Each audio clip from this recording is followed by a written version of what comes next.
বছর ৩৫-এর তরুণের ফ্ল্যাটে তার লিভ ইন পার্টনার তরুণীর রহস্যময় মৃত্যু হয়েছিল ৯ মাস আগে। তরুণীর শরীরে ছিল গুরুতর চোট। সেই মৃত্যু রহস্যের কিনারা হওয়ার আগেই ওই ফ্ল্যাটে এবার উদ্ধার হলো বিকাশ দত্ত নামে সেই তরুণের ঝুলন্ত দেহ। গড়ফার শহীদনগরে বহুতল আবাসনের ৪ তলার ফ্ল্যাটে বিকাশের ঝুলন্ত দেহ উদ্ধার হয় শুক্রবার সকালে। আত্মীয়রা পুলিশে খবর দিলে তারা এসে দরজা ভেঙে বিকাশের দেহ উদ্ধার করে। গত বছর নভেম্বরে কালীপুজোর সময় বিকাশের লিভ ইন পার্টনার মধুরিমা রায় রহস্যময় মৃত্যু হয়েছিল এই ফ্ল্যাটেই। তার আগে রাতভর পার্টিতে মেতেছিলেন দুজনে। শরীরে আঘাতের চিহ্ন সহ তরুণীর দেহ পাওয়া গিয়েছিল ফ্ল্যাটের ঘরের খাটে।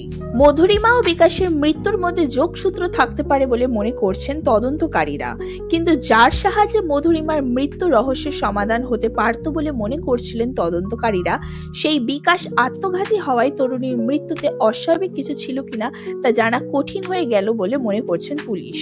তরুণীর মৃত্যুর আর এক প্রত্যক্ষদর্শী ছিলেন বিকাশের মা। গত ২৩শে জুন তিনিও মারা গিয়েছেন।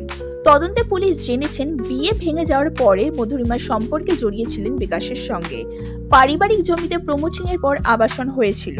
বিকাশরা সেখানেই একটি ফ্ল্যাটে থাকতেন। ওই জমি আবাসনের সূত্রে পাওয়া টাকাতেই চলতো।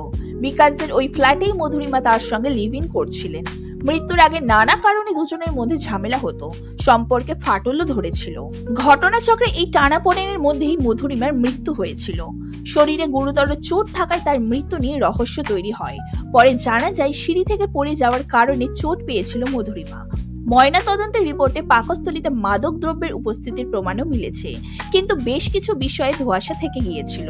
মধুরিমার অস্বাভাবিক মৃত্যু মেনে নিতে পারেননি তার পরিবার। প্রশ্ন ওঠে, ওই তরুণীকে কি জোর করে মাদক দ্রব্য খাওয়ানো হয়েছিল? তিনি পড়ে গিয়েছিলেন নাকি কেউ ঠেলে ফেলে দিয়েছিল?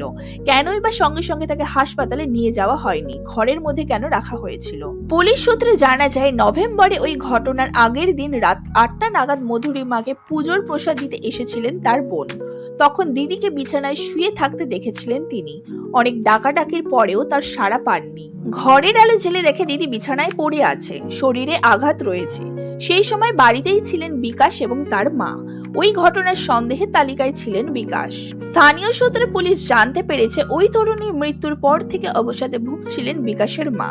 মায়ের মৃত্যুর পর ঘর থেকে বিশেষ বেরোতেন না বিকাশও। ওই তরুণীর মৃত্যুতে এমন কোনো রহস্য থেকে গিয়েছিল কিনা যার জন্য বিকাশ মানসিকভাবে কষ্ট পাচ্ছিলেন তা খতিয়ে দেখছেন তদন্তকারীরা।